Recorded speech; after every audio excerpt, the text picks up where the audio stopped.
One of the reasons that marriages do fall apart, and sometimes it's for a good reason, is that over a long period of time people often do change.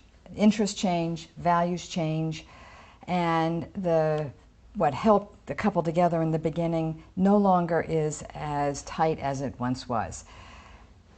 In order to be able to accommodate and deal with these kinds of changes, there needs to be a respect for the other person, there needs to be acceptance.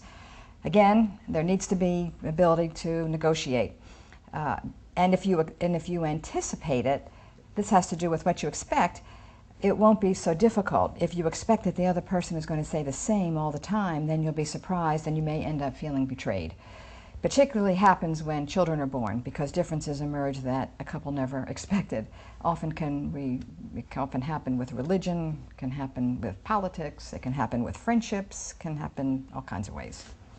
People are married for a long time. You share common interests, that's why you're attracted maybe to opposites, but you share common kinds of interests and then you go off in different ways. You might have not been interested in money, you might have both been hippies, and then one of you becomes more interested in money and the other's more interested in public service. That's a big issue.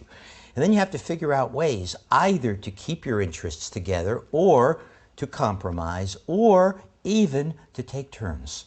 And there are some couples whose interests have radically changed in terms of what they want to do. And they say, look, we want this marriage to continue. We can't compromise. Let's take turns. This year we'll do this, and that year we'll do that, and it works. No matter who you marry, no matter how similar you are, no matter how much you have in common, eventually differences will emerge. And the more different you are, the more that you're going to have to negotiate, and the more conflicts, and the more that you're going to have to work out. So one of the major reasons that people divorce is that they don't know how to negotiate in a way that both people feel good about the outcome, not where one person feels that they have been steamrollered or that they had to capitulate or strong-armed, and that although one person may have gotten his or her way, there's a lot of resentment.